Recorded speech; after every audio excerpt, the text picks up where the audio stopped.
എല്ലാവർക്കും ഒന്നും പറയണ്ട. രാവിലെ ബിരിയാണി വെക്കാൻ പോയി വൈകുന്നേരം എന്തെല്ലാം പണിയെന്നറിയാം. അതിൻ്റെ ഒരാൾക്കും നേരില്ല. പുയ്യാപ്പിളൊക്കെ ആണെങ്കിൽ ഒരു കെട്ട് കഴിഞ്ഞ് രണ്ടാമത് കെട്ട് അയാൾക്ക് അതുകൊണ്ട് എല്ലാവരും ക്ഷമിക്കുക. നമ്മളൊരു കളി കളിക്കുക. നസീമേ നമ്മൾ ഒന്നിച്ച് പഠിച്ച കേട്ടാ. ഒന്നും പറയണ്ട. ഇതിങ്ങനെയാ സ്ഥിതി. നമ്മളൊരു കളി കളിക്കും. നിങ്ങൾ എപ്പം നിർത്താൻ പറയും അന്നേരം നമ്മൾ നിർത്തും. അതുകൊണ്ട് പറയണം മാഷേക്ക് ദേവിയിട്ട്. മഹേഷ് ബാക്കിയൊന്നും കത്തിൽ പറയുന്നുണ്ടോ? രജിൽ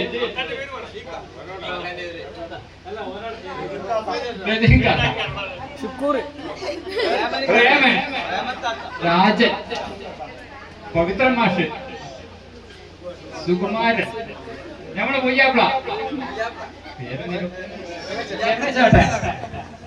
മനോഹരൻ ഉജു രാജേഷ് മുരളീധരൻ നമ്മളെ ചേട്ടൻ ഓളിനോൾ. അതായത് എല്ലാ പണിയും കയറാം. പിന്നെ ഞാനും മുരുക.